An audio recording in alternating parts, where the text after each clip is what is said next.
Ce que Medoune vient de dire là, c'est la partie visible de l'iceberg, mais ce qui est à l'intérieur, c'est encore pire. La direction aujourd'hui, elle a sa liste des gens qui doivent quitter l'entreprise. Elle est prête et la mise en œuvre est imminente. Parce qu'ils ont été clairs qu'il faut réduire les charges.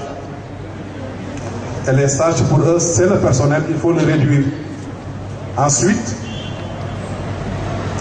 même si vous ne faites rien, vous allez rester ici à travailler, à ne rien faire. On va donner votre boulot à quelqu'un d'autre, mais vous, on va continuer à le payer. C'est des mensonges de la direction générale. Il y a bien la direction générale de New York, parce que quand même, ces gens-là, on est venus ensemble ici avec eux à la Sonatel, il ne faut pas aujourd'hui se réveiller un beau matin. Penser qu'ils sont plus intelligents que nous. Ça ne marche pas. Il a parlé de l'océan, c'est un exemple. C'est un exemple très léger par rapport à l'ampleur du poste. Aujourd'hui, toutes nos plateformes sont en train d'être transférées au nom du GENOC en Côte d'Ivoire, au GOS. En Côte d'Ivoire, France Télécom fait la pluie et le beau temps. En Côte d'Ivoire, France Télécom fait la pluie et le beau temps.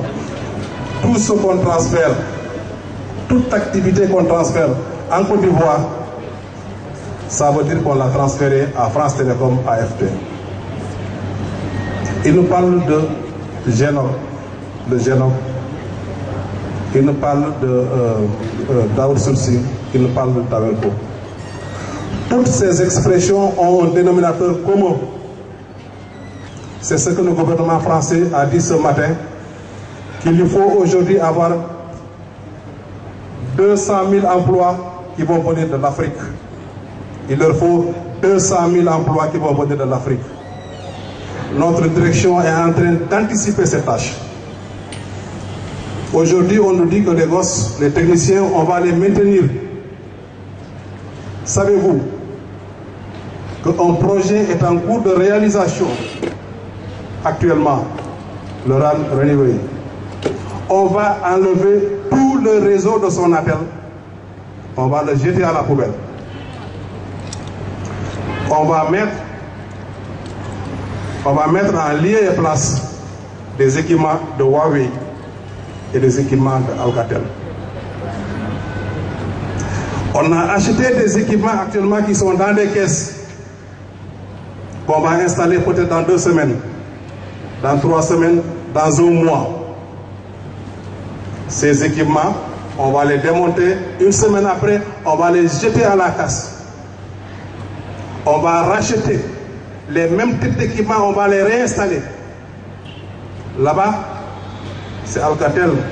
Vous avez vu aujourd'hui les menaces qui pèsent sur eux, les emplois. Mais chez eux, on n'y touche pas.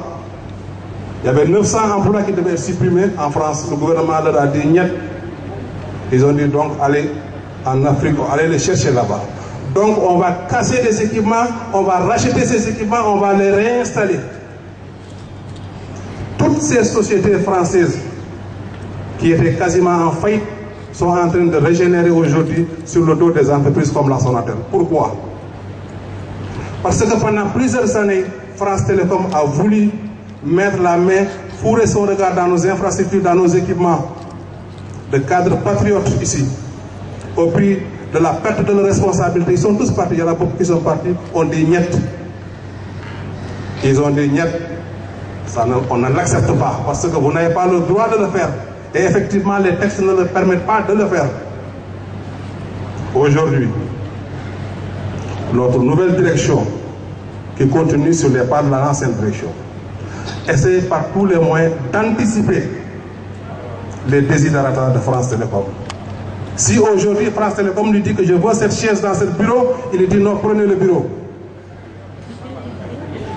Chaise bi là, beaucoup si bureau bi, non, j'ai le bureau bi,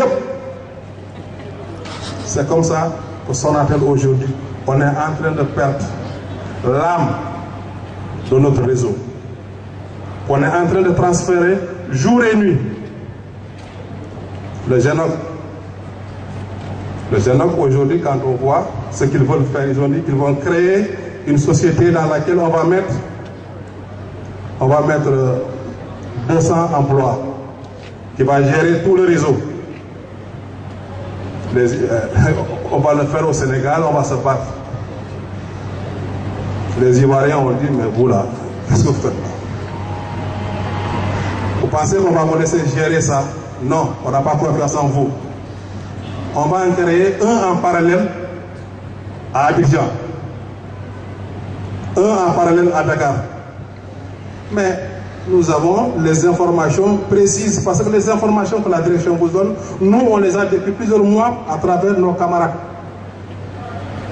Le GENOC qu'on va créer ici, c'est au maximum, c'est pour quelques années. Après, on va le transférer. On va le transférer. Bon, nous saluons la présence de notre président, M. Diallo, c'est présent. Le GENOC qu'on va mettre à Dakar, c'est pour amuser la galerie.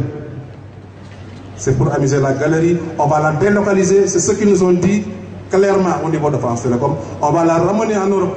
Ça veut dire que quoi? Ça veut dire que tous ces gens de la supervision à qui on promet aujourd'hui qu'ils vont rejoindre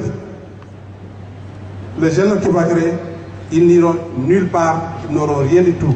Parce que l'expérience que nous avons au Niger veut dire que les techniciens africains qui sont dans ces structures ont pour unique rôle de faire redémarrer les serveurs en cas de coupure de courant exclusivement. Redémarrer. Parce qu'il ne peut pas le faire à distance. C'est bon. Mais redémarrer, c'est beaucoup plus terre à terre. Donc, c'est ça le GENOC. Le Taworgo, c'est la même chose. Le Taworgo, c'est la même chose. Aujourd'hui, Sonatel n'a pas besoin qu'on aille chercher des sociétés créées par des agents de France Télécom pour nous gérer toutes nos infrastructures. Parce que l'objectif à terme, c'est de ramener Sonatel à une structure qui se limitera uniquement à sa direction qui se trouve sur la VDN. Ils ont vendu Wagan Diouf. Le projet Taworgo leur permettra de céder toutes nos infrastructures. Tu vas aller à Thiès, l'antenne de Thiès, l'agence de Thiès, partout à travers le Sénégal, on va tout remettre à une société créée par un responsable de France Télécom. Donc France Télécom va contrôler à travers ces structures toutes nos infrastructures.